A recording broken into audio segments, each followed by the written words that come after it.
from the CSI Softball Complex on the campus of the College of Staten Island. CSI Sportsnet welcomes you back in to NCAA Division II softball coverage on the ECC network. In Game 2 of today's East Coast Conference doubleheader, the College of Staten Island Dolphins face the Queens College Knights.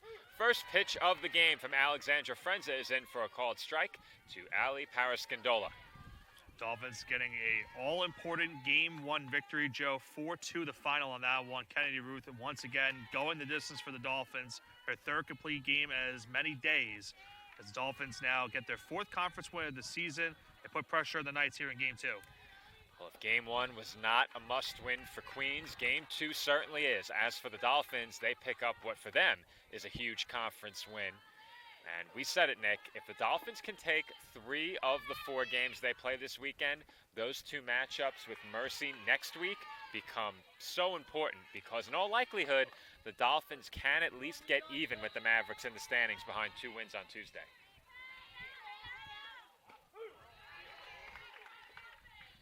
Count now full on the game's first batter.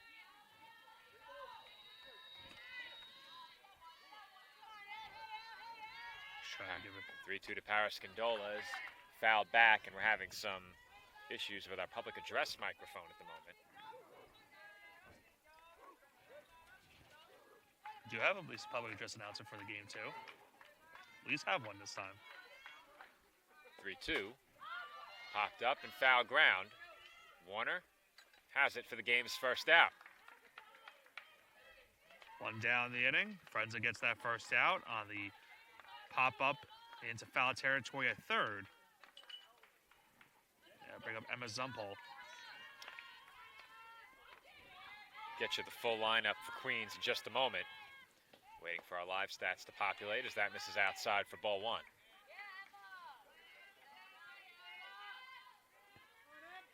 No double duty for you here in Game 2. Back to strictly the broadcast.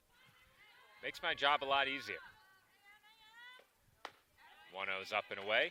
Full lineup for Queens. Parascandola, Zumpel, Baez, Kane, Pescatori, O'Connor, Pinero, Boscanarian, Campbell, and Danino. That's bounced toward the circle. Frenza has it. Her throw to first in time. Full defensive alignment for the Dolphins. First to third. Acosta, Motley, Balderas, and Warner.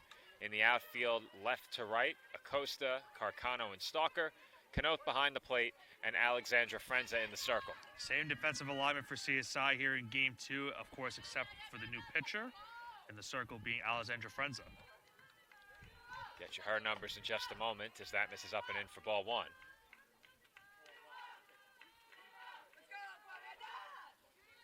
Joe, I had them here if you need me to read them off. Go right ahead. After this pitch, I'll read off her numbers on the season. That's popped up.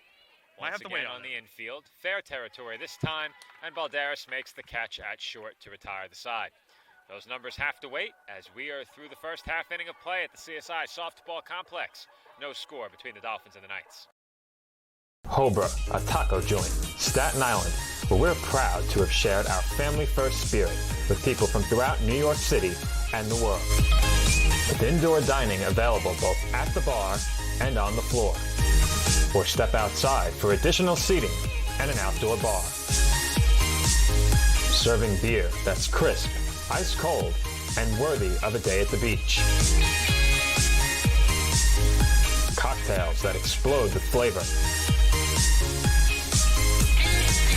And great food made with the freshest and healthiest ingredients available. Events feature food and drink specials. Live music. And the best of Staten Island nightlife. Your CSI Student ID saves you 10% on your dining order at Hobra. Visit us at 412 Forest Avenue, Staten Island.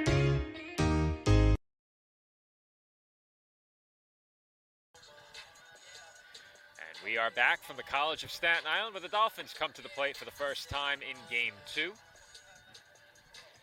Sam Boscanarian, the pitcher for Queens College. We'll get you her numbers on the season very quickly. She comes in with a 6.64 ERA, a 1.95 WHIP, and a record of 2-6 across 15 appearances and 10 starts.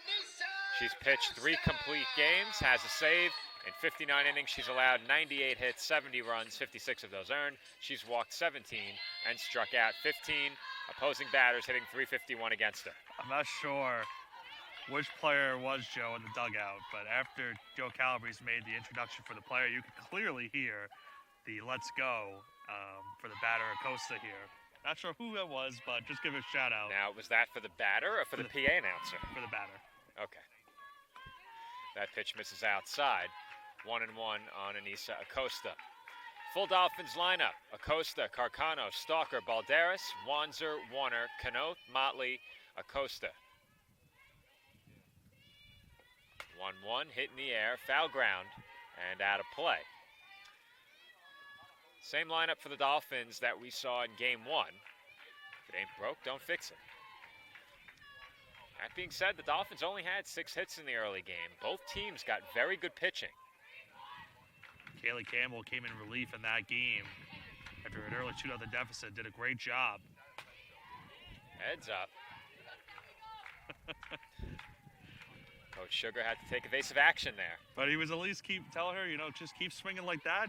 Just straighten it out, and you got a base hit easily. Count Did you 1 see and that- 2 on Acosta. See that side jump he just made? I did not. 1-2.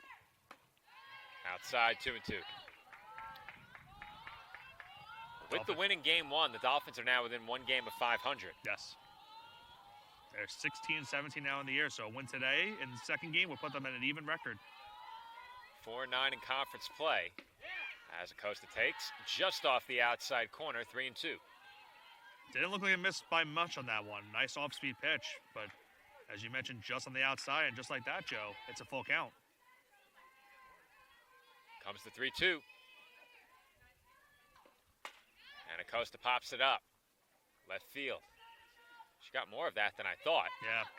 As the catch is made in medium deep left field for the first out of the inning. It didn't look like it was going to be much off the bat, but it did carry out into left. But it's a long out number 1. Number 3, Mariah Carcano. What a big difference from game 1 with the PA introductions, huh? Well, it makes it much harder to collect my thoughts, admittedly. But it's a much-needed addition to the atmosphere as Carcano lines one to short. Easy play for Kane. 2 gone. Pitcher's best friend right there. 1 pitch, 1 out. There's now 2 gone in the inning. People are going to start asking what you and I have against double plays. There goes the trumpets. We might have to help him with the music. Okay, never mind. Well, The mic's muted. Stalker. stop the music, Joe. Stop the music, Joe. Music Joe. Music Joe. Oh, boy. No. Music muted for a second. And the mic wasn't unmuted. All right. I can't be everywhere, Nick. I can't be everywhere. All right. Count 1-1 on Stalker. Now, I have a gripe to beef with you after that last game, Joe. Yeah, what I is think it? you know exactly what I'm talking about in terms of Amanda Stalker at the plate. Oh, You yeah. threw me right under the bus. Where you belong. You're the engineer. But I had not seen the play until you mentioned it. You replayed it, not me. Well, it was a base hit. You know what we can do? We can replay it at the Finneys as well, and I'll take responsibility then. We'll call it our blooper reel of the year. 1 play, as that's lined into left center field for another extra base hit. Stalker headed for second, as the center fielder, Baez, lost her footing on the warning track. Well, she didn't slip out of the box this time around. That's a good thing. I think she wanted to make sure she didn't do that the last time. But I gave her credit at least when she did. I said at least she still got to second base with ease. There was no doubt about that. And once again, she gets into second base easily with a stand-up double. And now the Dolphins have an extra base hit, and now a chance to bring home the first run of this game. Eileen Valderas, the batter now. Mike Joe, What is going on? I think he's having trouble muting it. Nope, it's still...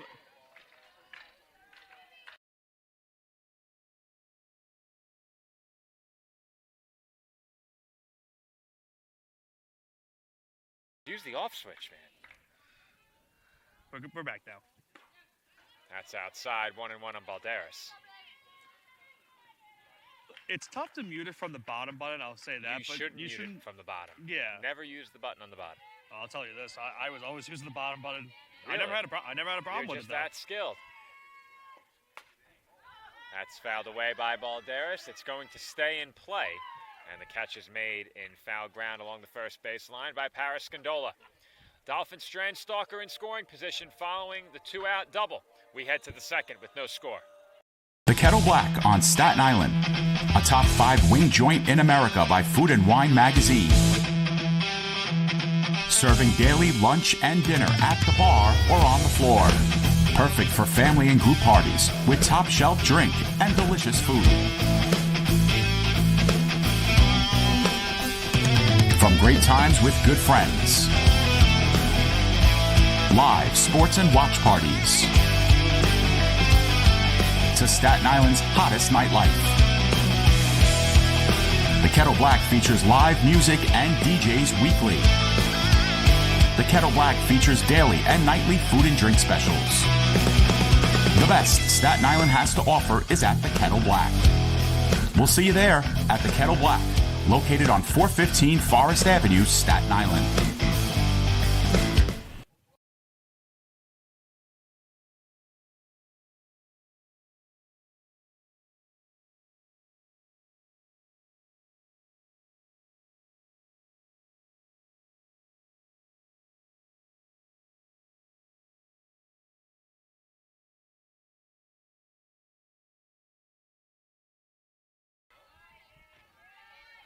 And we're back for the second inning from the CSI Softball Complex. Katie Kane leads things off for the Knights and looks at ball one.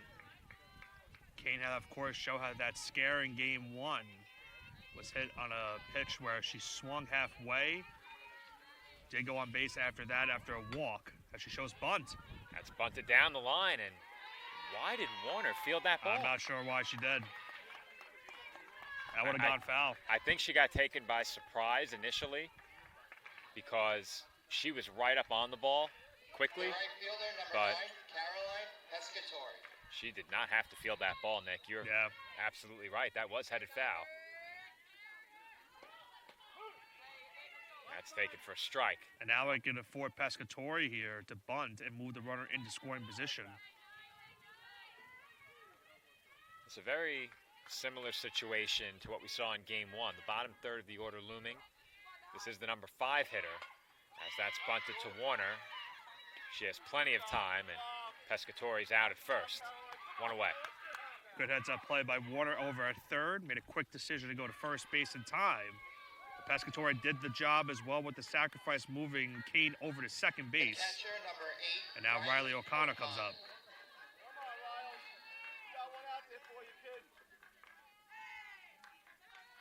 Pitch to Riley O'Connor. Just low. O'Connor in game 1 was 0 for 3 at the plate with 3 strikeouts. Start once again behind the plate here today. And to my point that I was making before the sacrifice, Nick, a very similar spot to what we saw in the first game. Bottom half of the order, bottom third of the order coming up, and they bunt the runner into scoring position. Last time they bunted 2 into scoring position, but after that, they were unable to put the ball in play past the circle. Remember that was that inning where they tried to bunt. As you mentioned, they had first, second, nobody out, and it led to a strikeout in that inning.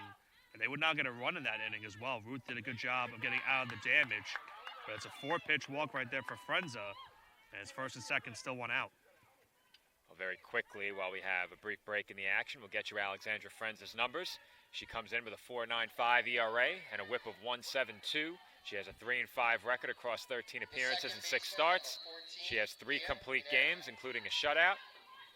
43 2/3. She's allowed 49 hits, 31 runs, 24 of those earned. She has walked 26 and struck out 34. Opposing batters hitting at 287 against her. And Nick, when she's gotten in trouble, big part of that has been the walks. That's popped up toward the Queens dugout, out of play. Almost went in the garbage can. That almost landed directly in the garbage bin. That's right. Do you get a bonus if it goes right in? I say so. Yeah, why not? 1 strike off the count, maybe.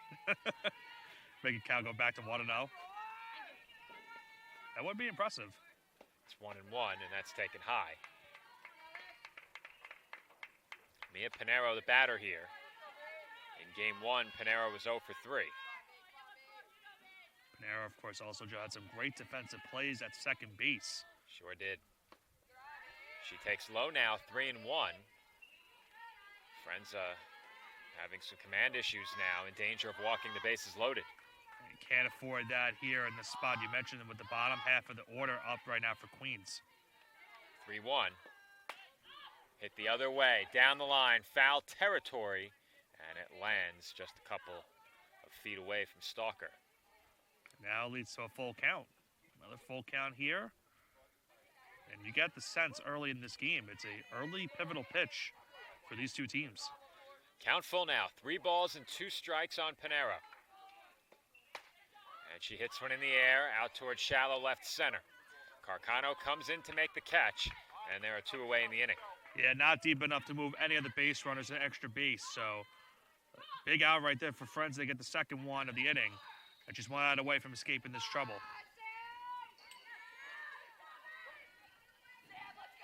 The pitcher, number 94, Sam Buscanarian. Sam Buscanarian will be the batter. And she looks at a strike. Buscanarian, of course, looking to add to her own cause in this game. Going to help her own sake with a base hit right here. Give her team an early 1-run advantage. And the 0-1 is on the outside corner, 0-2 now. Friends are 1 strike away from a big third out early in this game in the second inning. What's wild sad about this at bat, Joe, this is only her second at bat of the season. She takes low, 1-2. Very interesting that she would get into the lineup in such a big game with just 1 at bat previously.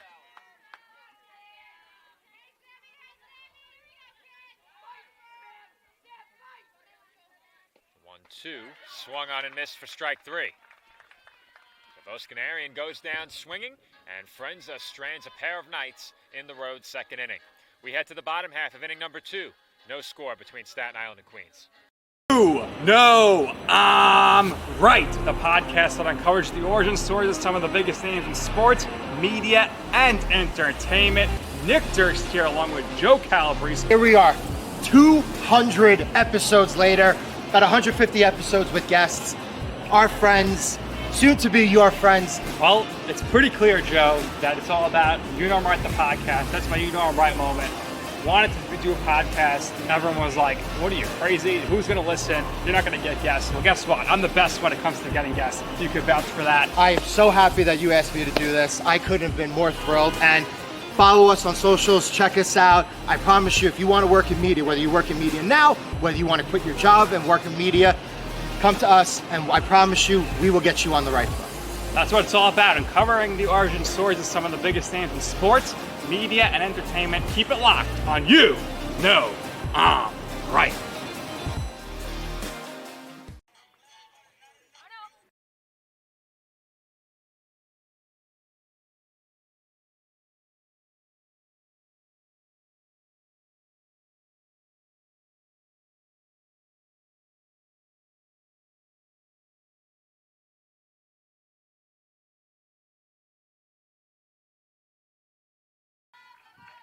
Olivia Wanser will lead it off here in the bottom half of the second inning.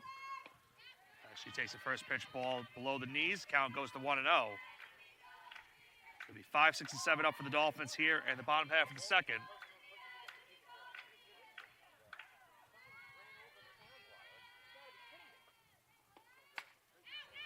Fouled off, count even at 1. Wanser, big hit in game number 1.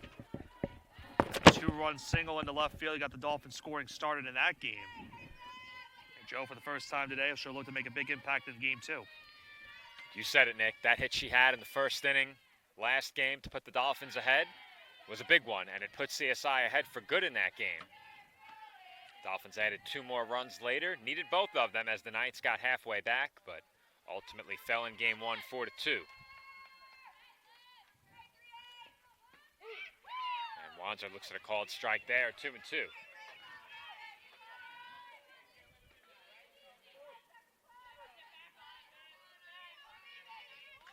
Count 2 balls and 2 strikes on the Dolphins' designated hitter. And that's hit sharply on the ground, through the hole, and into left field for a base hit. Zumpol was playing pretty far in there relative to what we see normally against Wanzer, and that made the difference. Yeah, went under her the unstretched glove, and yeah, you mentioned you don't really see the third baseman playing in on a bat from Wanzer, but that was indeed the case there for Zumpol, and it led to a single to start the second. Pitch to Warner, hit in the air, foul ball, out of play down the right field line. Yeah, you got to think if you have your third baseman back on that play, that's probably a relatively out right there for Zumpol to make the play at first base. She plays third base pretty far in. Yeah. She is well in front of the bag. We saw more than once in the first game that worked to the Knights' benefit. It did not do so on the ball hit by Wanzer. Warner behind 0-2 now. And she takes in the dirt, 1-2. Good scoop behind the plate right there from O'Connor. That one bounced in the dirt. Count now goes to 1-2.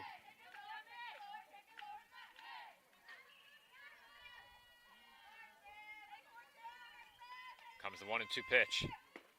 On the outside corner for a called strike 3. Boscanarian picks up the strikeout of Warner for out number 1 here in the second, and that will bring Natalia Canoth to the plate.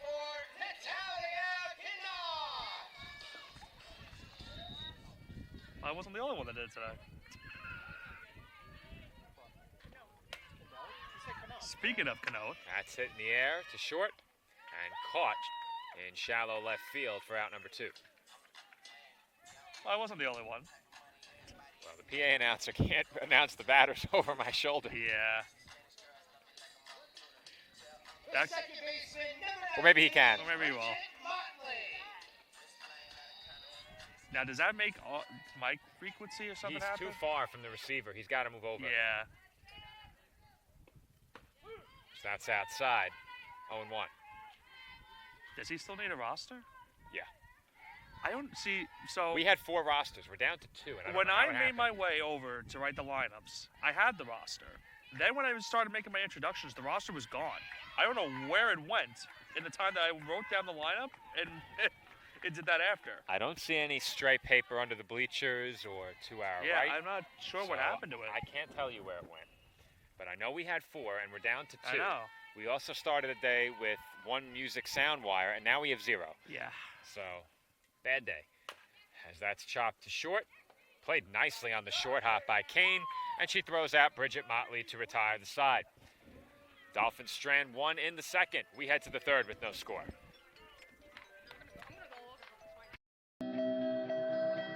Dear softball, where to begin with what you have given me? I have struggled with you at times, but you have unequivocally made me who I am today. You have given me light in the darkest times where I thought light could not enter. Growing up, you were there for me when social groups may not have been. You were there through familiar hard times, and you never gave up on me. You have introduced me to so many influential people in my life, and I wouldn't have dreamt of meeting if it was not for you. You always kept me motivated to pursue a dream. No matter what was going on in life, you kept inspiring me to chase my dreams.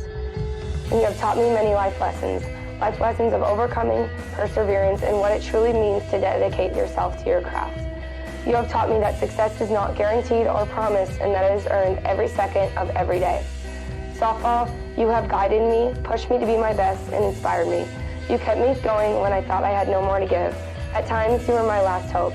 You have led me to this moment here, today, where I could not be more indebted to you. My name is Jenna Lilly. I am a senior softball player at the University of Oregon, majoring in sociology with a minor in psychology. I'm sorry? We had a big stack of papers. Is it under? I didn't see that paper. I didn't take it out. There was a big stack under this computer at one point. I have no idea when we about that. started. All right. And we are back for the third inning from the CSI Softball Complex as Kaylee Campbell will lead things off for the Knights. Campbell was hitting near the top of the order during game one. Now batting ninth to try and balance out that Queens lineup a bit more. Folks heard us during that break. We were discussing tomorrow's plans for senior day, trying to get all those affairs in order. Comes the 1-1, and that's taken high, 2-1. Tomorrow for the Dolphins, in terms of head-to-head with Malloy, could become greatly important if the Dolphins win both. That being said, it would be very, very tough for them to catch the Lions. Not impossible, but very tough. In fact, I'm not even sure they have enough conference games left to get there. Does Malloy have 11 or 12 wins? 12, they can't get there. Not enough conference games left. So in terms of the head-to-head, actually that's stacked with 12. It's Malloy with 9, so they can catch the Lions. Only possible if they sweep. And I think that's mathematically accurate because if the Dolphins lose one of those games, Malloy owns the tiebreaker, and the best you can do is tie if you lose one. So the Dolphins would have to win both, but you never know. Never say never. I always never say never. If they win both, it could happen. Malloy has first place stack to end the season as well, so that one fouled back. The count remains 2-2 on Campbell. I think tomorrow's game's more likely to matter outside of the head-to-head context. The Dolphins would love to get a win. Every win is important at this point in the season. Campbell chops one to Balderas at short. Strong throw in time, one away, but I think, as I said, the games won't matter as much head-to-head as they will in the grand scheme of total wins for the Dolphins in ECC play. Well, if you think of it this way also, Joe, Malloy also could technically help the Dolphins. If they don't catch the Dolphins, they have to play Mercy still 4 more times left this season. Doubleheader on Monday, doubleheader on Saturday. So Malloy could be a beneficiary help towards the Dolphins getting that last spot. You're absolutely right. As Ale Parascandola goes behind 0-1, but those are games the Dolphins will definitely have their eye on, as that is a foul ball. Now, do any of those games overlap with our games here, the Malloy Mercy games? Dolphins will play Mercy on the 22nd. Well, I'm talking about in terms of will Malloy play Mercy at the same time that the Dolphins are in action at all? We'd have to check the ECC website for that. That's hit in the air on the infield. And Balderas makes the catch to retire Parascandola. 26, Malloy Mercy at Malloy, 12-2, same exact time. We have Viewville here at the softball complex. Well, we may have to do a picture-in-picture. I think we did do that graphic one year. We could just probably do a score. We could do a score update the entire day. Well, I can tell you that we can definitely do a picture-in-picture of the live stats and get that on the screen. Yes. It's very easy to do with our setup. So we'll see if that's something we pursue. That's hit right back to Frenza. And Emma Zumpal is retired quickly on 2 pitches. It's a 1-2-3 inning for Alexandra Frenza. Dolphins come to bat in the home third with no score. Campuses nationwide, the NCAA is making transformative changes for student athletes. While they pursue their biggest dreams, we're launching new initiatives to help them. Life-changing education opportunities are just the start. The NCAA is providing enhanced mental health services. We're guaranteeing scholarships and tuition and expanding access to healthcare. Visit ncaa.org/change to learn more.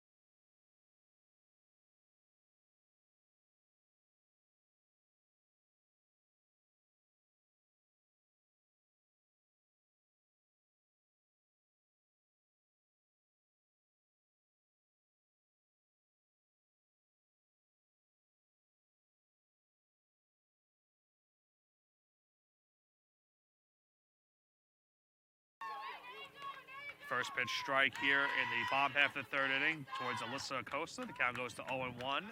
Still a scoreless game between the Dolphins and the Knights here at the CSI Softball Complex.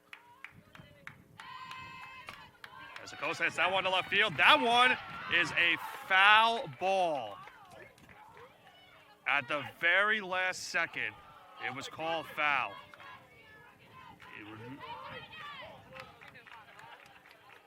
I'm not sure if we have the replay to show it.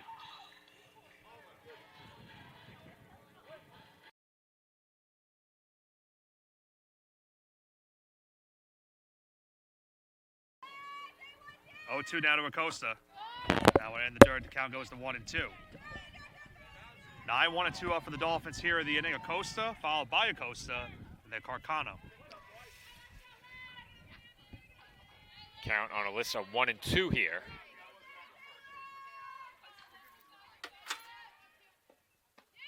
And she takes high and outside. 2 balls and 2 strikes. Joe, tell our listeners at home, a very close play on left field, just going foul for Acosta. Didn't really get a great angle of it here behind the commentator's desk, but Dolphins missed an extra base hit by a mere couple of inches. And Acosta chased out of the strike zone there, and she swings and misses for strike 3. Now I'll bring up now Anissa Acosta with 1 down in the inning. Well, we spoke about it before, Nick. In the future, I would love to add additional cameras, but with the high fence line, that's really tough. Yeah, it's going to be tough. It would be really tough. I think the only way to do it would be to put a manually operated camera in the outfield, as that was hit, I believe, off of Voskanarian, and right off she of her took that glove. like a champ. Yeah, it hit right off of the glove, a straight line drive right back towards the circle. Fortunate for her that it hit the glove, because if it didn't, that might have been one that left a mark. To be fair, Nick, we are directly behind home plate. I knew the ball hit her, could not see where. Yeah, I had the angle towards the right of the plate where I could see at the very end where it hit the glove. Our viewers at home just got a very second look at that last play. Now going right off of the glove. Mariah Carcano, the batter, lays down a bunt, but it rolls foul. And the count's 0-2. 1 strike away from a quick 1-2-3 third inning. So you have an early pitcher's duel here at the softball complex.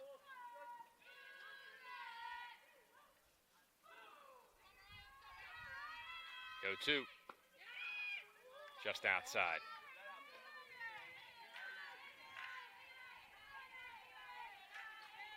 That's a great pitch, Sam. Come on. 1-2. Foul back.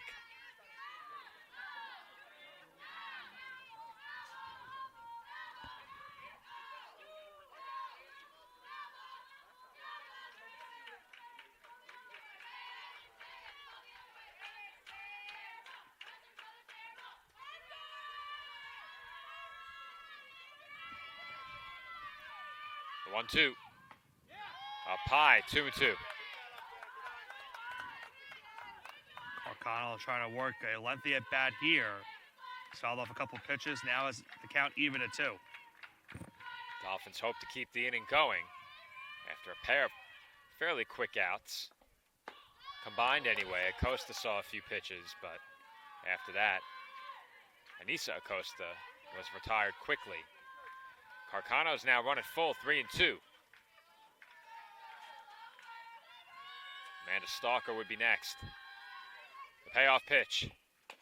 Dribbled back to the circle, over Voskanarian, and they have no chance to get Carcano. You mentioned it, no chance whatsoever. That is not an easy play. Voskanarian tried her best, tried to jump in the circle to make that play. Wasn't able to do so. Middle infielders didn't have a chance as well due to the speed of Carcano. And now Stalker will come up with a runner on first base and 2 outs. Stalker was stranded in scoring position following that hit, and her first at bat as they throw behind Carcano. There you get one more look at that infield hit. And you have to think that if given any opportunity, Carcano will look to run here. That being said, Stalker's had a few extra base hits lately. Not sure you need to run, but there she goes. And she is safe at second. Yeah.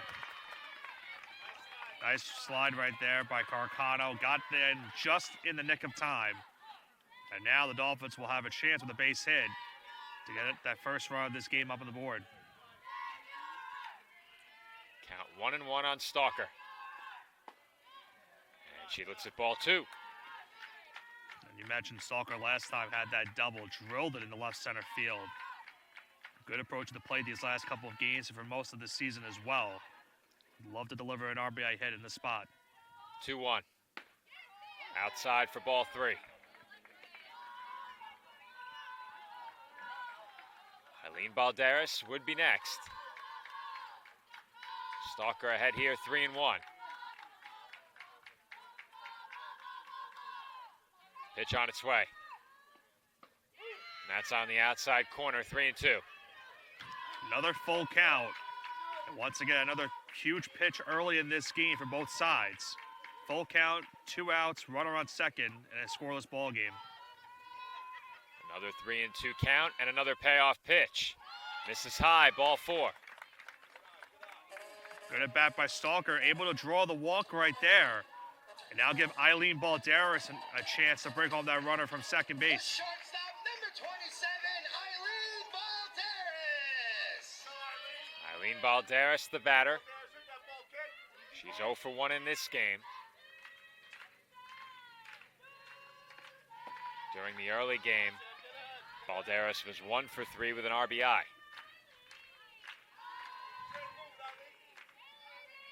Count 1-0 on the Dolphins shortstop. Pitch on its way. Taken for a strike. That one on the outside corner. Just gets it there. Count now even at 1. Carcano, the runner on second, would score on just about any base hit. Stalker at first. 1-1. Hit in the air, foul down the right field line, and it lands inside the fence, but in between 3 knights. So still some life here for Balderas. With count now going to 1-2. We've seen what she's done in her Dolphin career. Has had some big timely hits for CSI. We love a nice timely base hit right here. Give CSI the 1-0 lead. Count 1-2 on Balderas. And that missed badly, 2-2. Well, they were trying to make her chase on the outside, but that was nowhere near Balderas trying to swing at that one and give it any type of, at least an attempt. Count even now, 2-2. 2 outs, 2 on base. And Balderas takes down and in for ball 3. This is probably the most dangerous 3-2 pitch we've had all day, Joe, because now both runners will get a head start and be able to run. So if Balderas can get this one into the gap, both runners will score. Dangerous moment here for Voskanarian. Dolphins looking for their first lead of game 2. And Balderas chops one toward the middle, and the throw goes to first just in time. Good job by the middle infield of the Knights to get Balderas. It was a close play, but the Dolphins strand a pair in the 3rd. We head to the 4th. No score between Staten Island and Queens. That's a timeout on betting. It completely changed the game, and you didn't even notice. Let me break it down for you. Betting ads are applying full court pressure and getting you to play the game. Many of you are falling for it and losing big money. Addiction is happening in some more than others. Now players are getting harassed by bettors. And we all know that's not how the game is won. So it's on us to be good teammates and draw the line to stay ahead of betting consequences.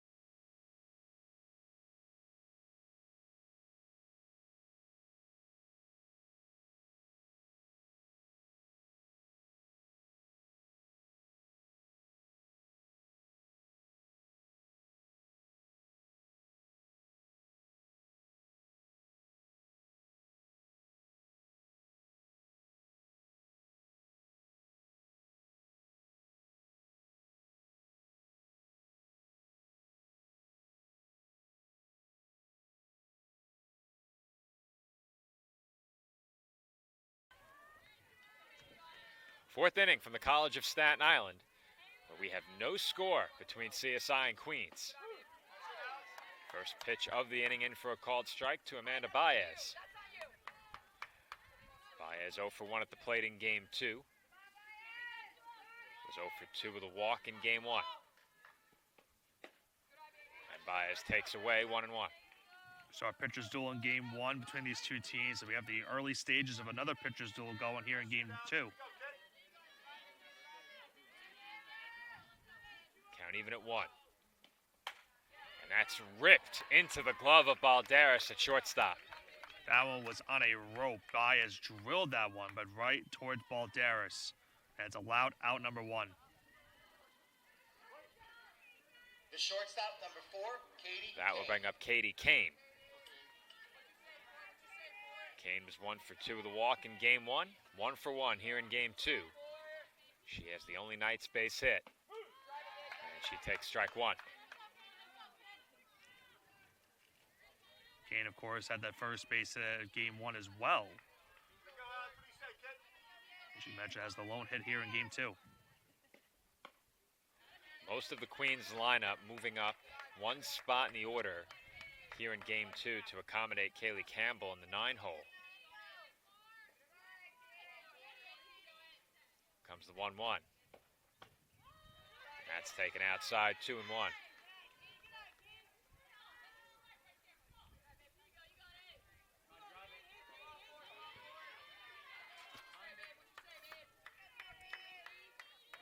Comes the 2-1. That's a called strike 2. Friends are going right back with that fastball. Now evens the count at 2 apiece.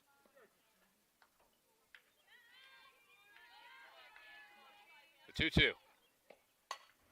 Fouled away into the left field corner. And no play there for Acosta.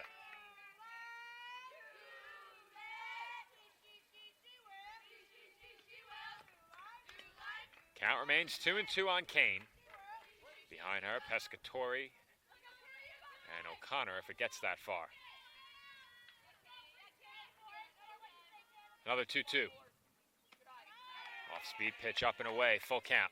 Full count, 3-2 now here for Kane. Just had a couple 3-2 counts here today. And now, we'll look to see if she can get a mistake pitch from Frenza to get on base. 3-2. This is high, ball 4. She's able to work another walk here today. It's a 1-out walk issued by Frenza. Second walk of the game issued by the Dolphins starter. Caroline Pescatori. And Caroline Pescatori will be the batter. Pescatori without an official at-bat in this game. Laid down a sacrifice her first time up.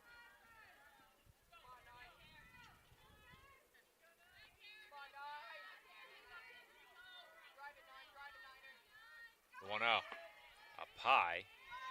Kane dancing off first a bit. Getting some attention now. Mentioned in game 1, she's 4 for 5 on the season, stolen base attempts. So definitely a runner you have to pay attention to. That's in for a strike, 2-1.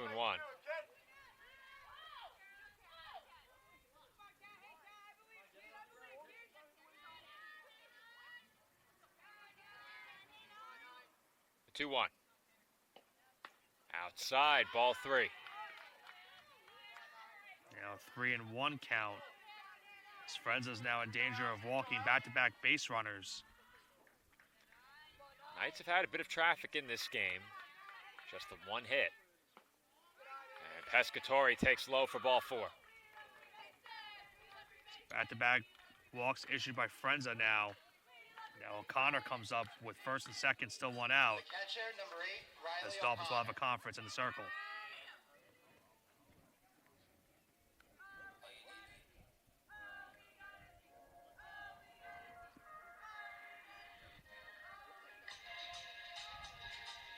So a conference here between Kanoth and Frenza as Riley O'Connor gets set to come up. We were taken a bit by surprise when the music started playing for a moment. It almost sounded like a walk-up. A little bit of some pit bull before that at bat. I can do without 99% of the music on these playlists, Nick. As that swung on and missed by O'Connor for strike one. Note to self, Joe is not a fan of some of the music choices. Most of them.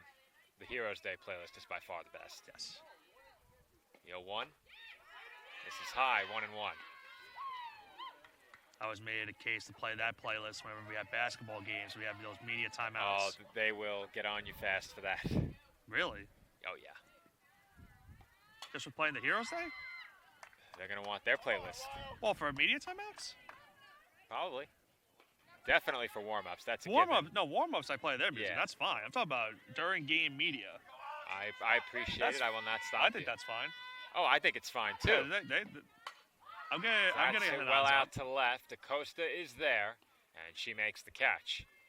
Both runners will hold, 2 away. I wouldn't hear anything about it, so I'm gonna That's assume good. that it was okay. That's good. The second baseman, number 14, Mia Pinero. I'll tell you that the majority of the crowd would also prefer the alternate playlist, I think.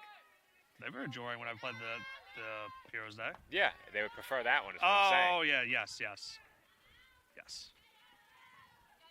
Back in the day when I was a PA announcer, completely retired, so don't ask. But I used to get requests all the time.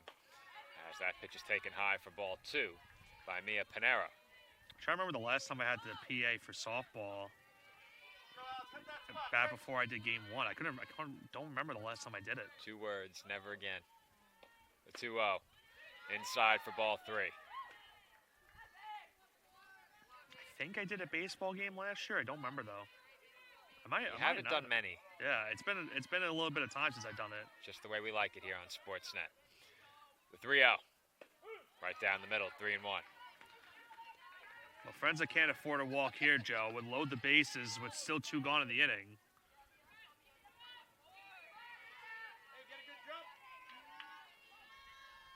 Three and 1.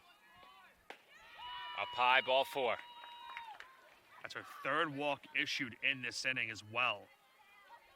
And now Voscanarian will have an opportunity to help her own cause once again. Had an RBI chance earlier. Struck out on that at bat. Now comes up, 2 gone, bases loaded, and still scoreless between these 2 teams. What a time for your 3rd at bat of the season. As Voscanarian swings and misses for strike 1. Look like Frenza maybe got a chase on that one. I am shocked they did not tell her to take a pitch. Yeah. 0-1. Popped up into the seats. Foul ball. Just like that, Frenza now is a quick 2-strike count. It is 1 strike away. Getting out of this bases loaded jam. Keeping this one scoreless heading into the bottom of the 4th. It's obviously a huge at bat and a huge out, and Frenza's got it. Voscanarian swings and misses for strike 3, and the Knights leave him loaded in the 4th. Dolphins come to bat, still no score when we come back. NCAA athletes don't just compete, they make history. Representing our nation with pride and excellence, they bring home the hardware. Our college campuses serve as training grounds for the next generation of stars. Catch tomorrow's Olympians and Paralympians on the NCAA Championship stage today.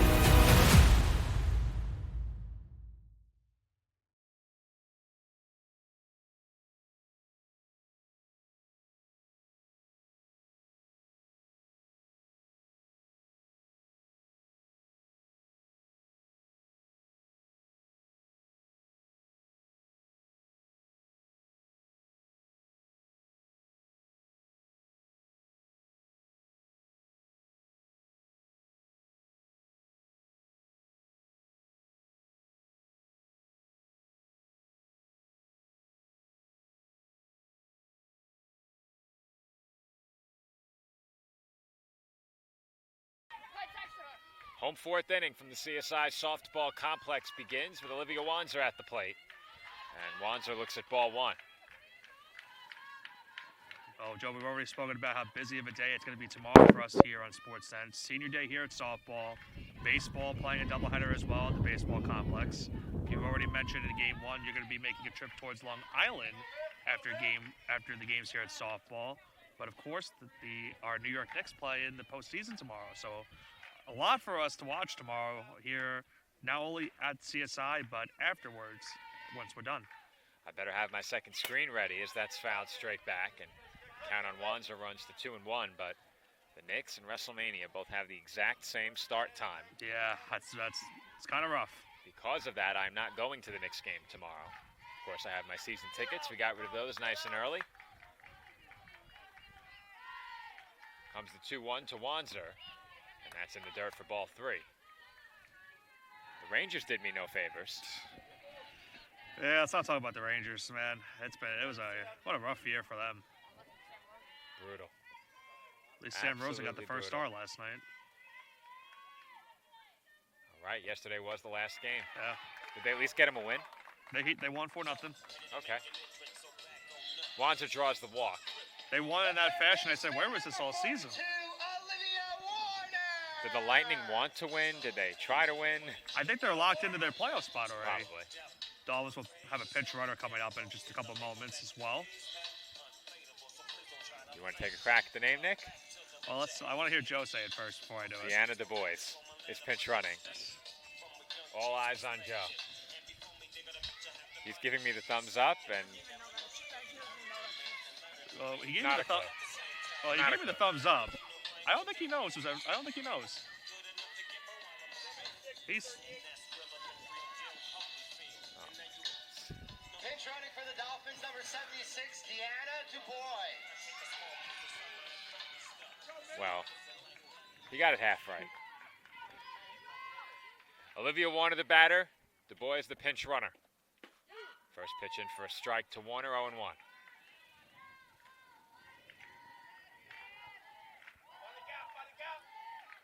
Warner, 0 for 1 at the plate. Here in game 2. And she fouls that one away. Warner had that big hit this past Sunday here at softball against Stack. 2-run single in the first inning. Drew the Dolphins' first blood in that one. They were able to hold on to that victory against the Spartans. The 0-2 outside.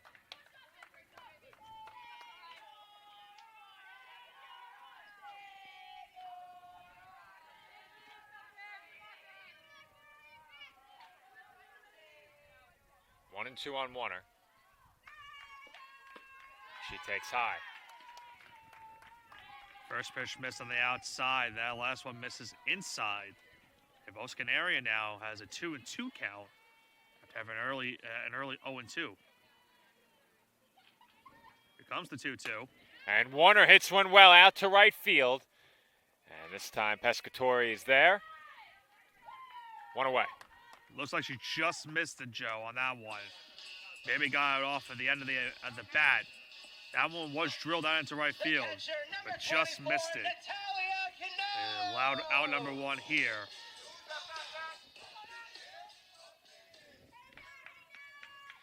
Natalia Kanoth, the batter, with 1 away. And she takes high and outside, ball 1.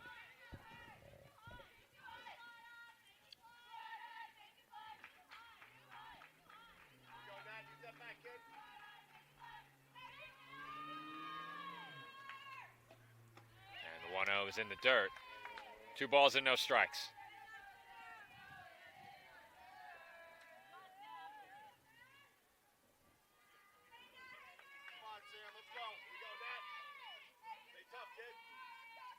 Long looking ahead of the 2-0. On the outside corner, 2-1.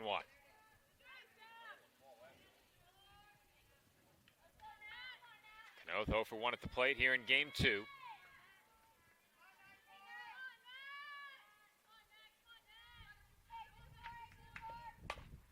That's chopped to the circle. Throw to second for 1. On to first. 1-6-3 double play. And that gets Vos Scanarian out of the 4th inning. Dolphins do get a base runner, but do not score. We head to the 5th. No score between CSI and Queens.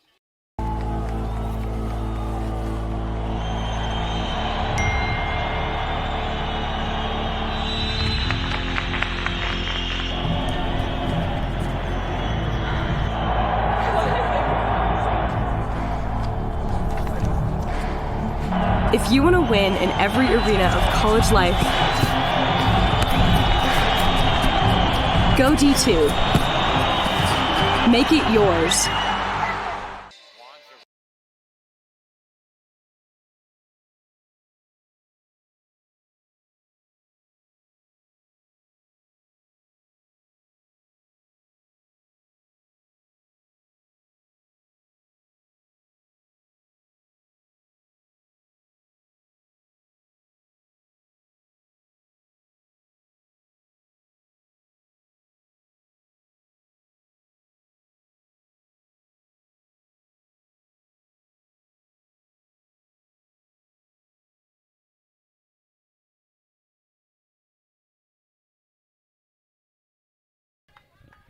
Top of the 5th inning from the College of Staten Island.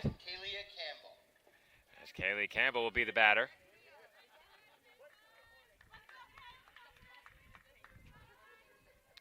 Campbell at the plate 0 for 1 here in game 2. Was 1 for 3 with a run scored in game 1. And she takes a called strike on the inside corner. Joe, I'm listening over towards the dugout. It might be Kalia. Is it? Yeah, that's what I'm hearing. I don't think so. I think they were mocking the announcement, Nick. Could be that. Because I believe I said that last year and No was one's saying corrected. it? Okay. And was corrected. Oh, okay. That's if memory serves. And you know my memory's pretty good. Yeah. 1-1, up high.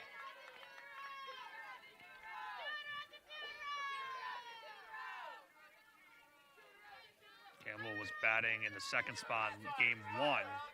Now in the 9th spot here, we saw her come in relief as well.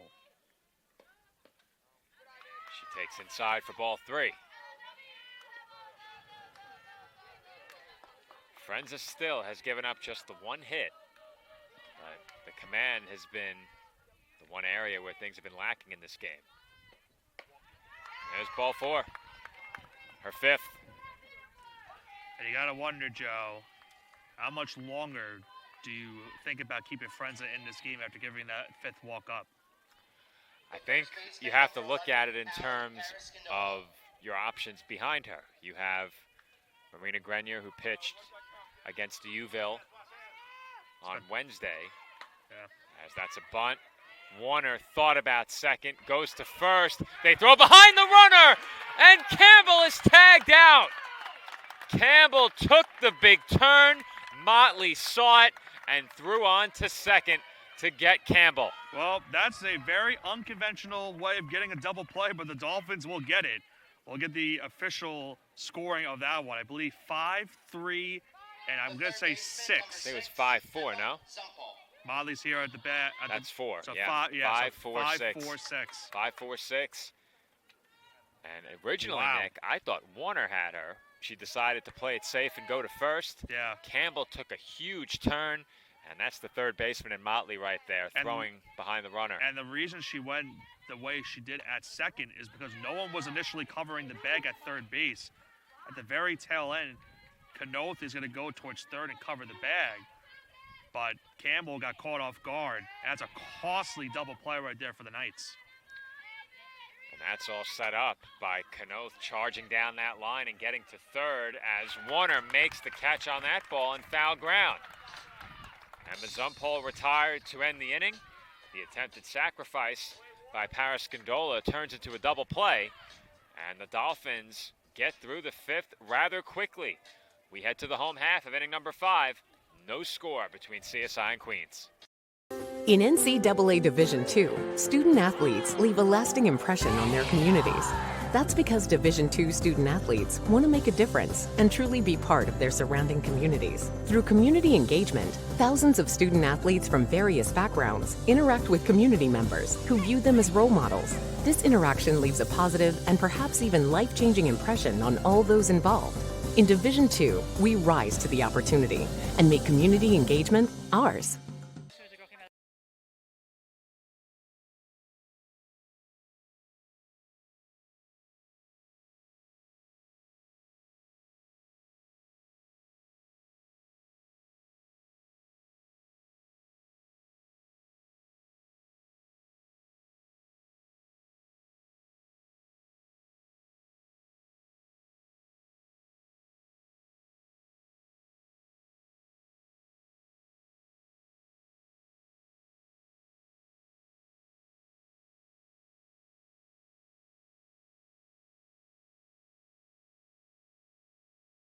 Home fifth inning from the CSI softball complex. Bridget Motley leads things off and lines one into the right field corner, but well foul. 0-1. Well, a very quick inning, Joe, considering that it didn't look like it was going to be that quick to start the inning. A very unusual double play. We don't see double plays often, but the way you saw that double play, we don't see it often even in baseball as well. You don't see plays like that. 5-4-6. And we made the point during the last half inning that Kanoth getting down the third base line and covering third made the difference, because if she doesn't do that, Campbell is on third base. And remember, that second game against Stack, that's exactly what happened to the Dolphins. They allowed an extra base on the stolen base because no one was covering third. Count 1-1 now on Motley, and she fouls that one back. Count 1-2 now.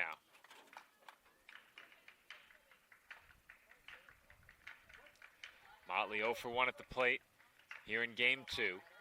Behind her, Alyssa and Anissa Acosta on deck and in the hole. That's fouled away again, and it is nearly caught up against the fence by Paris Scandola. Just got there a bit late. Yeah, I contend with the fence as well. Just going to make the play down the right field line. Motley will continue this at bat. Count on Motley, 1 ball and 2 strikes.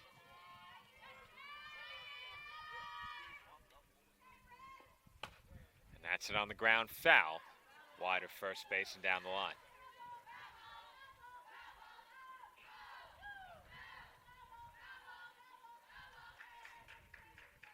We're at the point now, Joe, where the first team to strike in this game get the first run. That might be the difference of this one.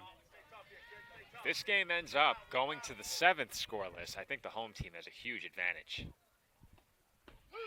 As that's on the inside corner for a called strike 3. Motley goes down looking for the first out here in the home 5th, and that will bring up Alyssa Acosta. Alyssa would like to get on so she can bring her sister Anissa up for the runner on base. Big first out right there for the Knights getting that strikeout. Acosta 0 for 1. Struck out her first time up, and here she takes ball 1.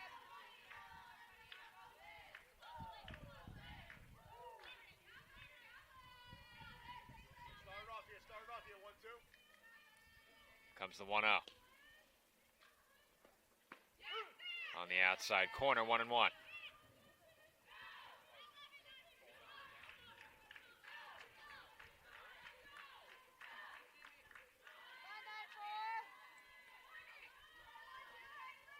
The 1-1 to Acosta. Slapped through the left side for a base hit. And the Dolphins have a 1-out base runner here in the 5th. The question now becomes, will they send in a pinch runner? Well, if you saw how Acosta hit that one as well, Joe, waited on the fastball, swung it maybe a second later than maybe she wanted to, and still got a good enough contact to hit that one past the diving third baseman and into left field for the 1-out base hit. No pinch runner as Anissa Acosta comes to the plate. And Nick, you mentioned this during our last broadcast, perhaps 2 broadcasts ago now.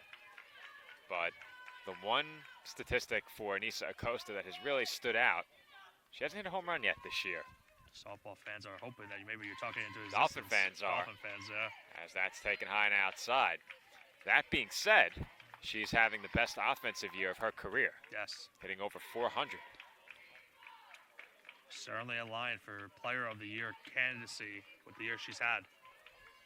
Dolphins make the playoffs. I think she has a shot. As that's taken high. 3-0. Most Canarian pretty much not giving anything right here for Acosta. You get the sense that maybe she's kind of pitching around her in some sort of fashion. But now the count 3-0. 3-0. On the corner for a strike. Mariah Carcano on deck. And we know that she's a very capable bunter. Yep. Would she bunt with 2 on base? I believe she would. 3-1. Hit hard through the left side, base hit. And how about the hop that ball took? Yeah, good play out in left field by Danino. That took that weird hop. If she doesn't play that correctly, That's probably going to go over her head and probably bring home a runner for the Dolphins.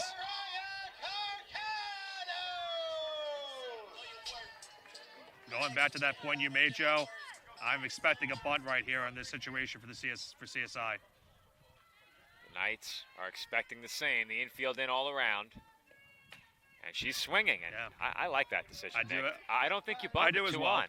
I don't think you bunt with two on, which is why I asked the question in the first place. I don't hate the idea of bunting, but I prefer if you swung in this She spot. can beat out anything, but with the force all around, I don't think you bunt. And she thought about it there. She's capable of beating it out at first, but if I'm the Knights, I'm playing this very aggressively for the out at third. Yeah, Katie Kane, the shortstop's got to be ready. There's an off-speed pitch that misses high. 2-1 now on Carcano. Because if Carcano does show bunt and hit it down that third base line, Kane has to be the one that covers the third base bag. So Knights defense has to be very, very, very on their toes in this spot. The perfect bunt here goes between the pitcher and third. So that's bunted toward the circle. They have to go to first, and they get the out there. So she did the job, moved the runners into scoring position, both of them now. Both the coasters on with second and third, 2 outs. And Amanda Stalker coming up in one of the biggest at-bats so far of the season for the Dolphins. Well, what the bunt does do is give Amanda Stalker a chance with 2 in scoring position. She's already 1 for 1 with a walk. And she takes a called strike on the outside corner, 0-1. Of course, that big double in the left field, her first time up. Looking for one more big hit right here.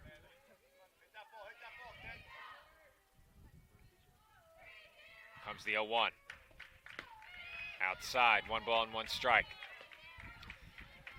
I don't think there's a Dolphins hitter who has been hotter at the plate right now than Stalker. That has continued into this game. East Coast Conference Player of the Week recently. As that's line into right center for a base hit. 1 run in to score. Here comes Acosta, and she will score. It's a 2 RBI single for Amanda Stalker. And the Dolphins go in front 2-0 in the 5th. Right now, Joe, the biggest hit so far for the Dolphins this season. Stalker brings home 2 more.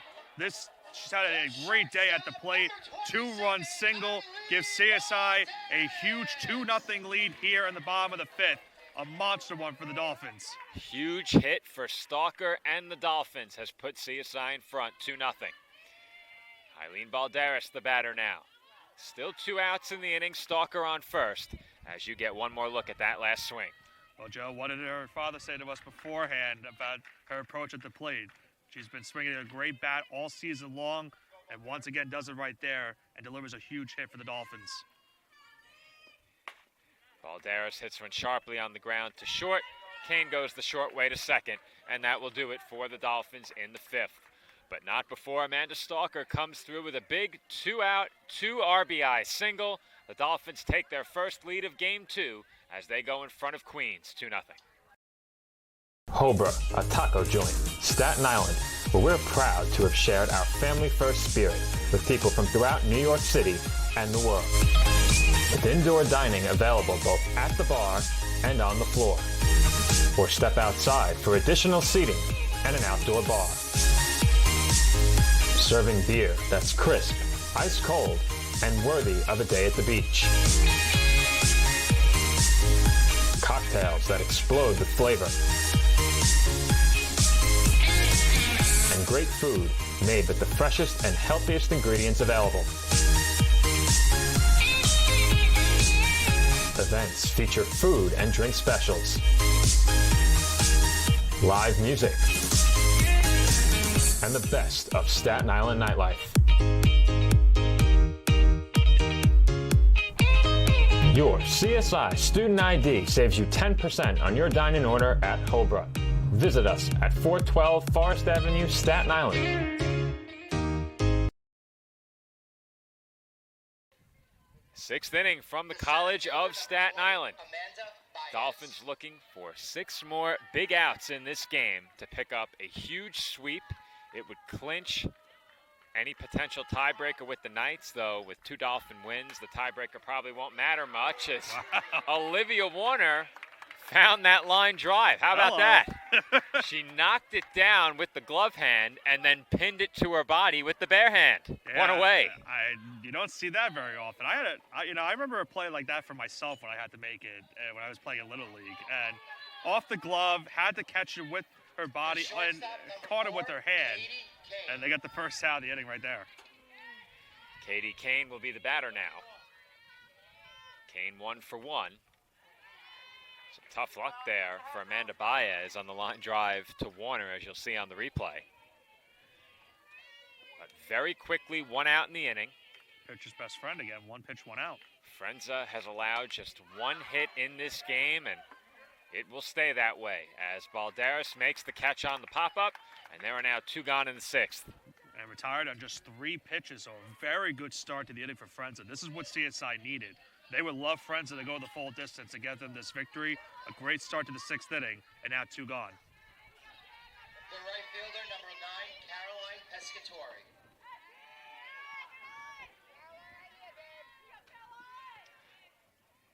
Caroline Pescatori, the batter.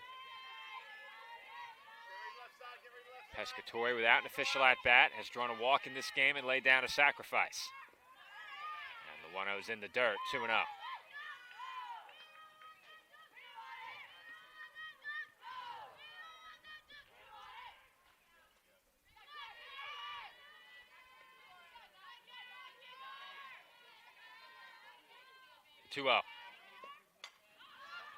Fouled away.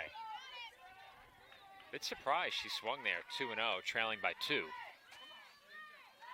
Considering the amount of walks Frenza has issued in this game as well.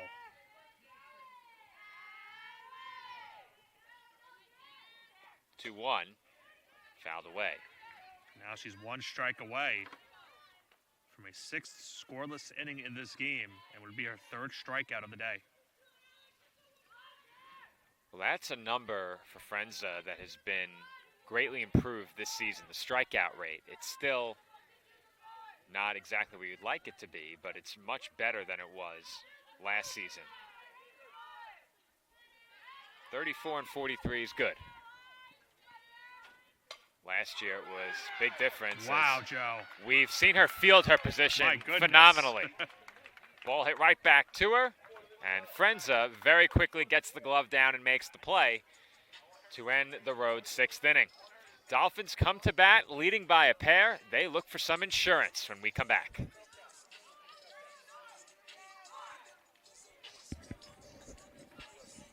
The Kettle Black on Staten Island, a top 5 wing joint in America by Food and Wine magazine. Serving daily lunch and dinner at the bar or on the floor. Perfect for family and group parties with top shelf drink and delicious food. From great times with good friends, live sports and watch parties, to Staten Island's hottest nightlife. The Kettle Black features live music and DJs weekly. The Kettle Black features daily and nightly food and drink specials. The best Staten Island has to offer is at the Kettle Black. We'll see you there at the Kettle Black, located on 415 Forest Avenue, Staten Island. Home 6th inning from the CSI softball complex. The Dolphins lead the Knights 2-0. They look for insurance here in the home half of inning number 6 as Olivia Wanzer takes ball 1. Nice 1-2-3 inning for Frenza in the top half of the 6th. And as you mentioned, the Dolphins now looking for some insurance runs as they try to hold on for their sweep with this doubleheader.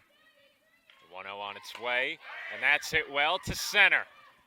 And Baez reaches up and can't hold on. Wanzer headed for second, and she is in standing with a leadoff double.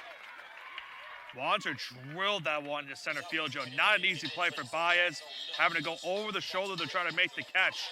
And it might have hit her glove for a second and fallen out, but it's going to be a double regardless for Wanzer there.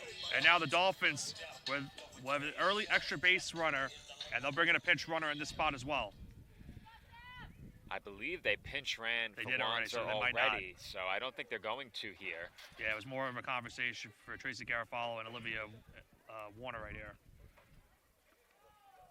What do you think this conversation is, Nick? Could be bunt. I don't think so. I don't think so. Maybe just wait for a pitch to hit on. Don't swing early.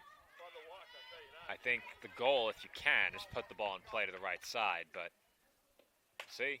Oh, She that's put it in play, play, Joe. all right. It's deep to left, and it one-hops the wall. Wanzer is being waved home. The relay throw to the plate is not in time. It's an RBI double for Olivia Warner, and the Dolphins go in front 3-0. Well, Joe, that pep talk worked to perfection. One pitch swing from Warner on that one, drills it into left field. I thought for a second had a home run bid right there. And it's a big pep talk work for Garofalo. It works to perfection. A 3-0 Dolphin lead, a monster insurance run, and it might lead to a potential pitching change as the Knights right now have a conference in the circle. I would love to know what Coach Garofalo said to Olivia Warner, because whatever it was, it worked. Definitely worked. She missed a home run by probably, 3 to 5 feet? Not by much. Not by much. That ball short hopped the fence. And now Natalia Kanoth is the batter. She chops one toward the middle. It's handled by Kane at short, and Kanoth is out at first, but that will advance Warner to third.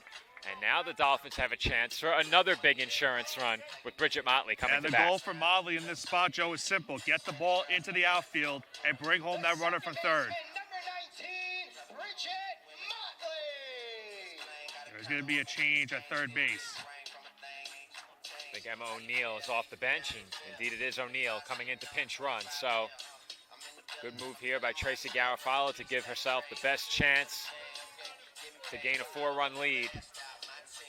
And the way that Frenza has pitched in this game, Nick, you have to feel pretty good with a 3-run lead. You would feel great with a 4-run advantage. Especially after that last inning that she pitched, a very quick 1-2-3 inning as well.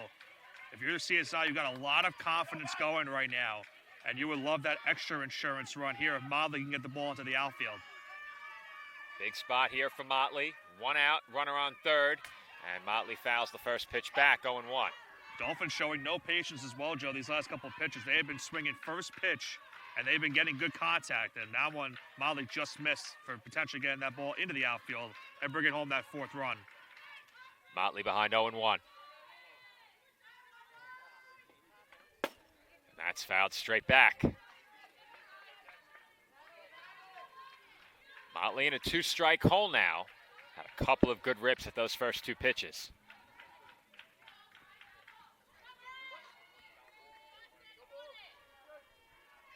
Alyssa Acosta would be next. Here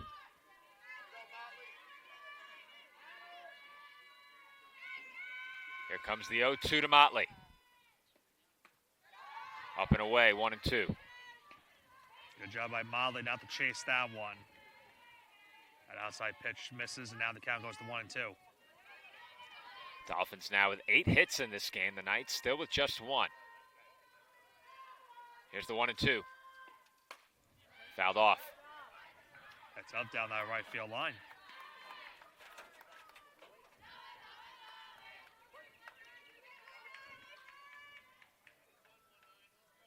Count remains 1-2 on Motley. O'Neill, the pinch runner over at third, would score on anything to the outfield.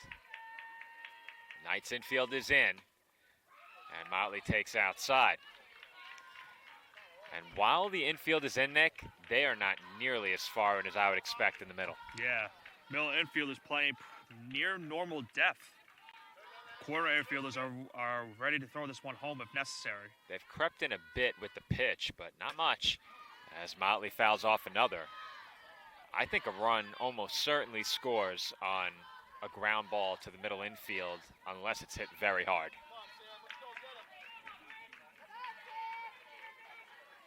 It's 2-2 now on Motley.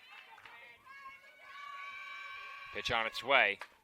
Hit to short, and O'Neill holds it third. I think that was wise. I think you forced him to throw home there, Nick. Yeah. With now 2 outs, I think you at least try and deke them. But Motley is out. And I didn't think that was at all too hard either. I think it's a close play at the plate if she breaks on contact. Well, it's a big out recorded right there by Queens. So now they're 1 out away from getting out of this damage and at least keeping it a 3-run contest. But this is an out you want to get, Joe. We talked about it so many times where you have the number 9 hitter up in the order. You have 2 outs. You want to get this out because if you don't, then you have the top of the order on deck. Alyssa Acosta is 1 for 2. She's now ahead 2-0, and you cannot walk her to bring Anissa Acosta to the plate. Cannot afford it. Alyssa already has a hit off Oscanarian, but the number 9 hitter, a 400 hitter on deck, even with the base hit already, you have to attack here. You cannot walk her. The infield much further in now against Alyssa, at least on the left side. Yeah. And I think they're trying to guard that hole between short and third.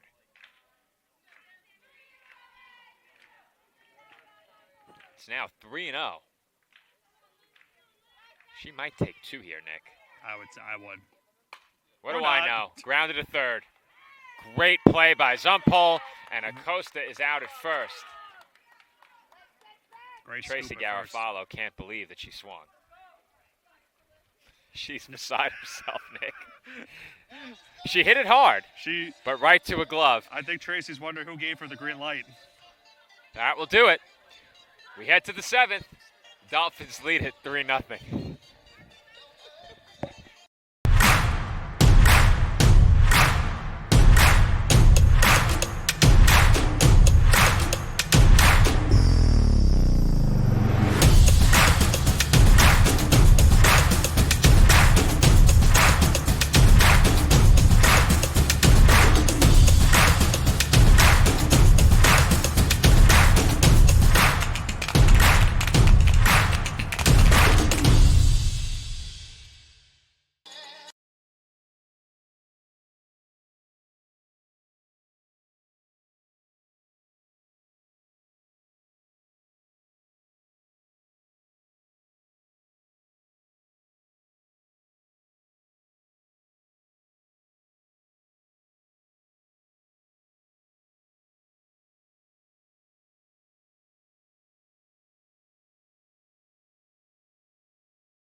Riley O'Connor will lead off for Queens here in the 7th.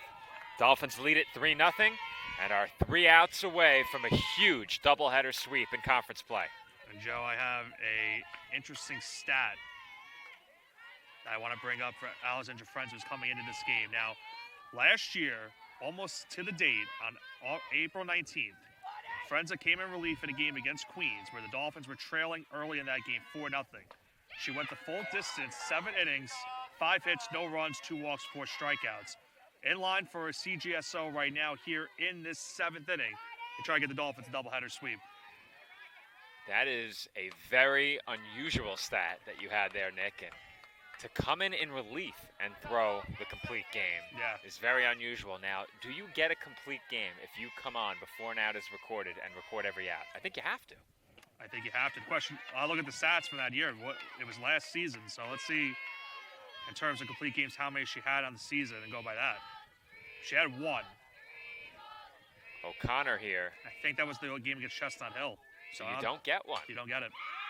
And the Knights have a leadoff base runner here in the 7th.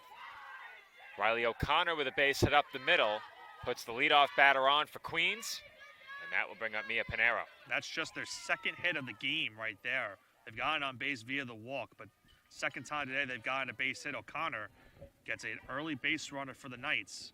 And we'll see maybe if she's pitch ran the spot.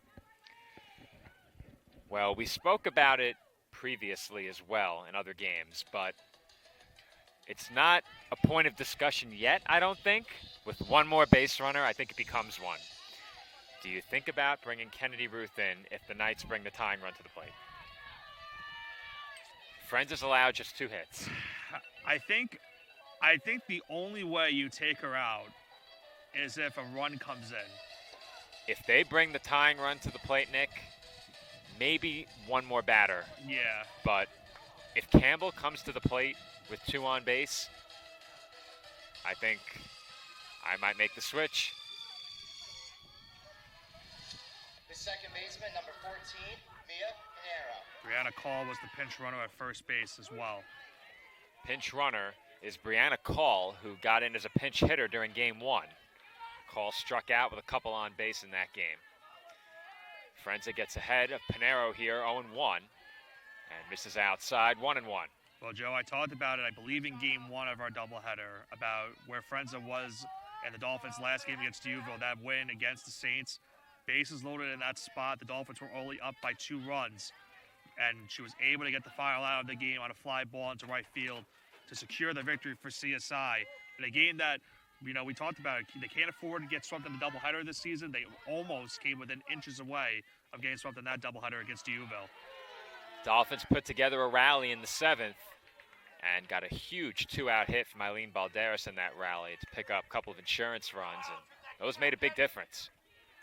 It's 2-2 now on Pinheiro, and that's popped up on the infield. Acosta has it. 1 away.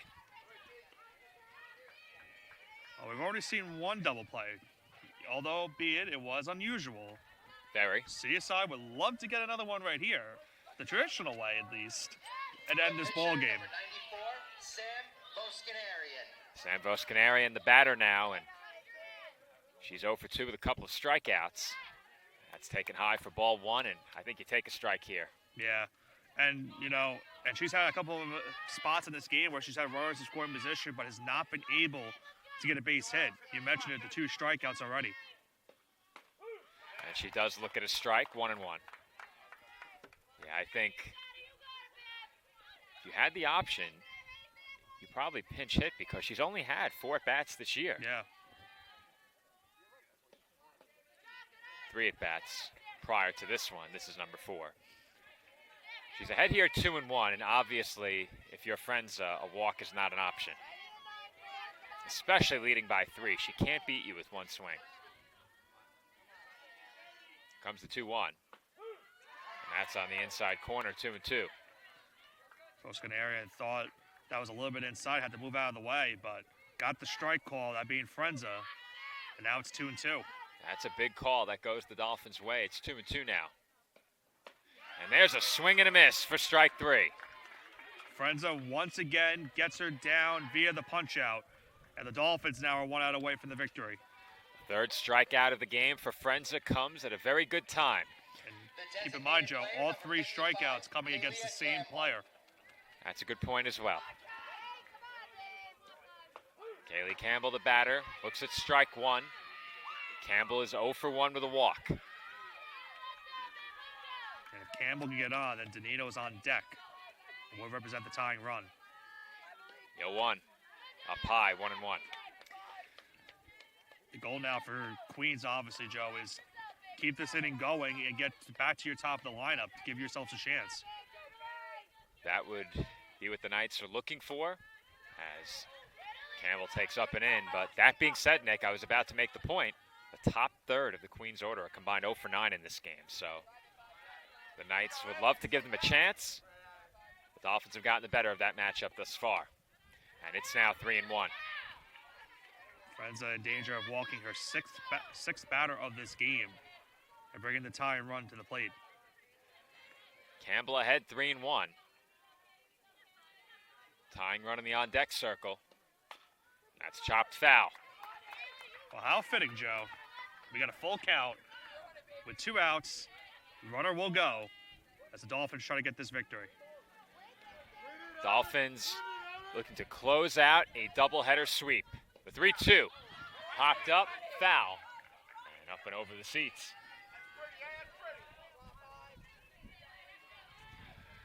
Dolphins with a win here in Game 2 would end the day 5-9 in conference play. Right back in the playoff hunt. The 3-2. Hit well to left, deep down the line and gone. It's a 2-run homer for Kaylee Campbell. And we now have a 1-run game with 2 outs in the 7th. The Dolphins lead 3-2. Talking about a big hit from your number 8 hitter in the lineup. We saw Campbell bat number 2 in Game 1, batting number 8 here in Game 2. And what a big hit 2-run homer, 1-run game. And I'm going to make the point here, Joe. I think no matter what happens, and this is bad, this will be Friends' last batter she faces today. I think with the home run, that might be the last batter, but no movement coming from the dugout. They're just going to have Christine Wanaka is going to have a conversation with Frenza. I think you give her this at bat, and then if Danino gets on, then you make the pitcher change with the top of the lineup coming up. And just to clarify, we are at the top of the order, Nick. Campbell was the 9-hitter, not the 8-hitter. Correction. Yes. The pitch, you know what it was? I saw the extra. Yeah, that's the flex. Yeah. You know, the flex probably shouldn't appear in the batting order, but so at the very least. What a big hit from your number 9 hitter in the order. That was by design as well. I mentioned it. The Knights probably trying to balance out that lineup a bit more, and that is exactly why I said if she puts 2 on, you don't let her face Campbell, Nick. And Joe Stradamus, perhaps inadvertently, willed a home run into existence. Unfortunately for CSI. Unfortunately for the Dolphins. If you're a fan of the Knights, you love that swing. That was Campbell's first home run of the season as well. No better time to do it. She had some big hits against the Dolphins last year as that's grounded towards short stretch by Acosta. Wow. And the batter is called out. It looked like the umpire was halfway to calling safe and changed his mind. I thought he was about to call safe as well. What a way to end this game. We're going to have to look to see if that was the right call or not. It's a bang-bang play, Joe, I can tell you that. So close. Paris Scandola out by a fraction of an inch at first base. Impossible to tell on the replay, Nick. We're gonna have to slow it down and see. It is really tough to get a good look to see if that was the right call or not. One more look.